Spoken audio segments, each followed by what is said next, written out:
Hello दोस्तों, हमारे सुशीला किरण के गीत में आप सबका बहुत बहुत स्वागत करते हैं, वेलकम करते हैं और अभिनंदन करते हैं। आज आप लोगों के बीच एक बहुत जबरदस्त गीत लेकर आए हैं। तालाब पर जब लोग तलवाई के रोज जाते हैं, जो मटमंगरा कहा जाता है, रास्ते में जाते समय जो गीत गाया जाता है उसी समय का गीत है। हम लोग आज गा रहे हैं, आप लोग फुलवाज करके जरूर सुनिएगा। इस समय शादी विवाह बहुत तेजी से मैंने आप लोग ज्यादा से ज्यादा तलवा दुआ जरूर जात हुई हैं। जैसे देखे हैं वैष्णवी दीदी गए रही हैं, तो हमें सब कहन कि सब तालाब जाते हैं, एक न एक गीत नया बनावती हैं, तो हमें सब कहन चला आज हमने सब एक गीत बनाए दी। वही उपलक्ष्य में आज सबका बहुत जबरदस्त गीत सुना जाता है। तालाब पर जाते समय का गीत है। आप लोग जरूर सीख के गाइएगा और जो चैनल पे नए होंगे सब्सक्राइब जरूर कीजिएगा। आप लोग ज्यादा से ज्यादा सपोर्ट कीजिए, हम लोग का बहुत छोटा चैनल है अभी। अगर गीत पसंद आएगा तो कमेंट के माध्यम से जरूर बताइएगा। अगर नए जुड़ते हैं तो चैनल को सब्सक्राइब जरूर करेंगे। और पुराने जो दीदी बहनी चाचा चाची हैं वो कमेंट करके जरूर बताइएगा। आइए आप लोगों को सुनाते हैं तालाब पे जाते समय का तालाब पूजन गीत। हाँ, आप लोग खुद सीखिएगा, खूब गाइएगा भी। हम लोगों को कोई दिक्कत नहीं है, आप लोग सीख के आप लोग खूब गाइएगा। हम तो जाने मैंने दिक्कत है ना ही बहनी, कौन दिक्कत बात है। आप गाओ दो, मैंने एक दूसरे को सिखाई ताई गावही ताई, तो आप लोग सीख के खूब गाइएगा। तो आप सब सुने। पोखरा खाना बड़ी दूर रे सजनवा, पोखरा खाना बड़ी दूर रे सजनवा, सगरा खाना बड़ी दूर रे सजनवा, सगरा खाना बड़ी दूर रे सजनवा, चलते चलते मोरा पौआ पिराने, चलते चलते मोरा पौआ पिराने, लगी गए पैजमिया में धूल रे सजनवा, लगी गए पैजमिया में धूल रे सजनवा, पोखरा खाना बड़ी दूर रे सजनवा, पोखरा खाना बड़ी दूर रे सजनवा, सगरा खाना बड़ी दूर रे सजनवा, सगरा खाना बड़ी दूर रे सजनवा, देत्या ना मोरे ससुरु अपनी रूमलिया, देत्या ना मोरे ससुरु अपनी रूमलिया, झरतों पैजनिया के धूल रे सजनवा, झरतों पैजनिया के धूल रे सजनवा, पोखरा खाना बड़ी दूर रे सजनवा, पोखरा खाना बड़ी दूर रे सजनवा, सगरा खाना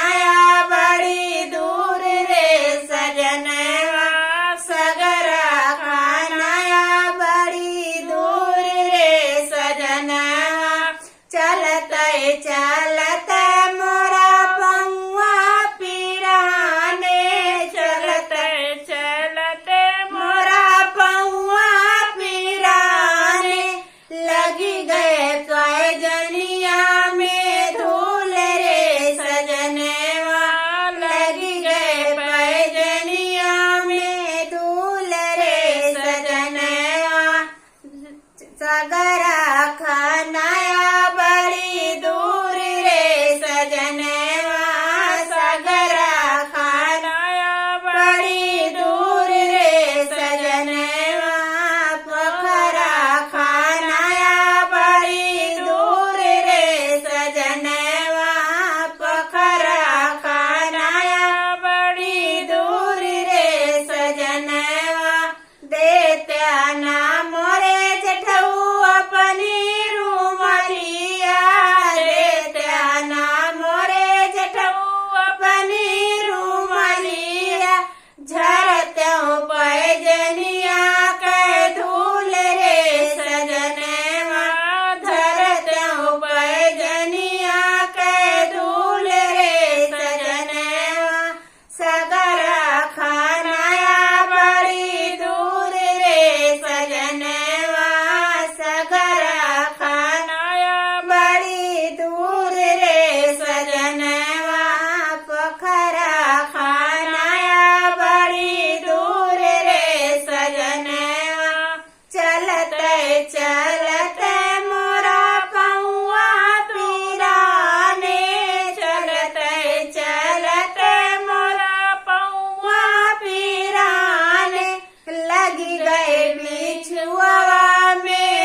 पोखरा खानाया बड़ी दूर रे सजनवा, पोखरा खानाया बड़ी दूर रे सजनवा।